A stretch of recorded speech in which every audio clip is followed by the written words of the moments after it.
Hello everybody. In this session, SMART presents SWOT analysis. SWOT. What does SWOT mean? Let's go into the nitty-gritties. S, W, O and T. S stands for strength. W for weaknesses. O for opportunities. And T for threats. How does the SWOT actually help us? It usually is used to analyze in an organization how things work or how the environment in that organization works. But we can easily use it to analyze ourselves. Let's see how we can use SWOT to analyze ourselves. For example, let's go for the first section, which is strength and weaknesses. Can someone have only strength or someone be only weak? Does strength connect to you able to carry 100 kilos of weight and weakness that you're very weak and cannot carry so much of weight? Of course not. These are a few characteristics in us which we use so that it helps us in our life. How do we know which are our strengths and weaknesses? Let me give you an example.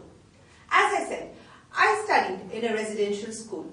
Now, in a residential school, we were supposed to study in class for some time, then go back to our hostels and continue our studies during exam time.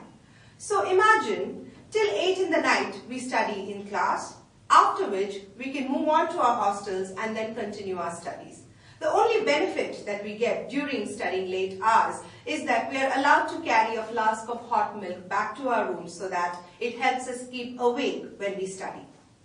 Now, let's move on to my strengths and weaknesses. Number 1.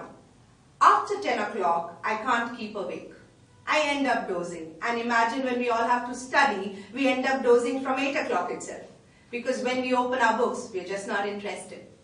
The number 2 part is, if I sit next to someone or one of my friends, I start talking. Which means I can't concentrate. Neither will I allow my friend to concentrate. So, I move on to the next part wherein I ask my friend to wake me up in the morning so that I can go ahead and actually study when no one is awake. I get up at 3 in the morning, go ahead, study, and I went and wrote my exams. Now tell me, based on this incident, can someone tell me what my strengths are or what my weaknesses were? If we take this incident into consideration, I cannot term my strengths and weaknesses completely for my entire life, which means SWOT changes as your age or your life moves on. For example, again, let me try to analyze this situation that I explained to you. During a situation where I had to study, I couldn't concentrate. That was my weakness. I used to sit and talk to others. So, that could be termed as a weakness for me. But my strength was I knew I could get up in the mornings and go ahead, study without a disturbance and do well in my exams. That could have been my strength and weakness then, but today is it my weakness or strength? No, I can't confirm that because if I don't continue talking now, I can't take a class. Which means a weakness that was then for me is now a strength today. So we cannot divide that this is my weakness or this is my strength. For example, someone can say, confidence is my strength. What becomes your weakness then? Automatically, overconfidence is something you need to look out for. There is a very thin line between confidence and overconfidence. If you move on to another example, if you say, I'm a perfectionist, is that a good thing? Of course, it's a strength within you. You want to complete everything perfectly. But if you tend to start looking out for perfection in others, that becomes a weakness. Because not everyone is like you and neither can you be like anybody else. So what is perfect by you may not be, in definition, perfect for others. Hence, we need to decide what are strengths and weaknesses based on every situation we face in life. After strengths and weaknesses, let's talk about the next part, which is opportunities. What are opportunities? Does it mean that someone's going to knock at your door and you open it and they're going to give you whatever you wished for last night? No, that's not what opportunities are. Opportunity is something that you create for yourself. For example, if I'm good with language, is that an opportunity for me? No, that's a skill. What do I do to make it an opportunity? I develop my skill. I keep myself updated. I learn things new so that it helps me for my growth and later on in my future. Possibly, I am the purple squirrel the HR in any company is looking for. Only part is I don't get that opportunity because I don't update myself or I didn't read about that opportunity. So I'm keeping myself away from what possibly could be mine. And that's how I misuse my opportunities.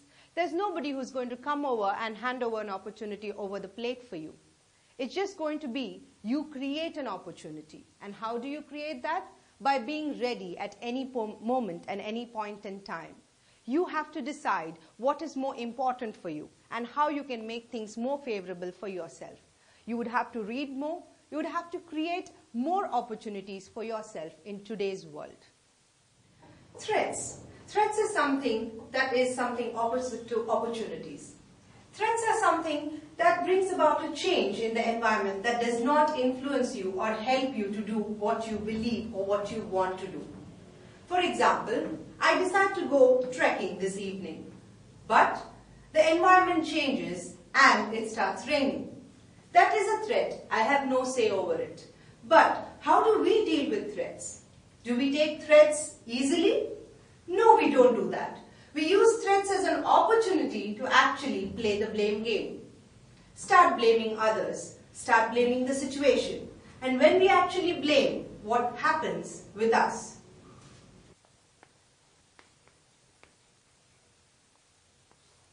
When we blame others, automatically we end up becoming lame. Which means that as threats make our opportunities into disasters because of some condition that does not allow us to go forward in life, we do not take that in a positive sense, but rather take that as an opportunity to blame others or blame a situation. Is this what we want to do? Or is this something that would help us grow? We need to think about this. As we know, what are the 4 aspects now in a SWOT analysis? Let's see what are the 2 aspects that actually affects these aspects. Now, strength and weaknesses.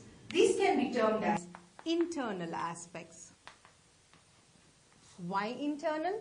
Because it's within us to make our strengths more stronger and weaknesses less weaker.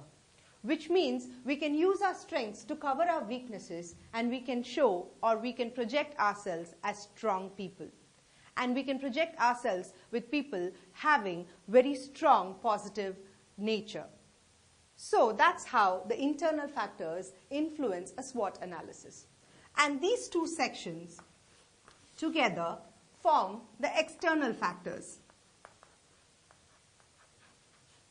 External factors are such that on some you have influence on some you cannot influence. Like we already explained, opportunities we have a little influence on. As I said, that when I have a skill, I can develop it, keep myself updated and make that an opportunity. That's how I can influence an external influence. But there are certain external influences which I have no say on, and that is the threats. Because it's the situation or the external circumstances that affect what I can analyze in myself. This is something that I don't have a say in. You have to understand that SWOT analysis is only a step towards analyzing yourself. That is, your strength, your weaknesses, what are your opportunities and what are your threats. It only analyzes it. The further next step depends on you. Once this analysis is done, you need to take a step and decide how you can use this analysis to increase your strength, decrease your weaknesses, increase your opportunities and get rid of your threats. Only then this analysis can help you to the maximum. And we could come up with more ideas on how you can use your potential to the maximum. Have a great learning.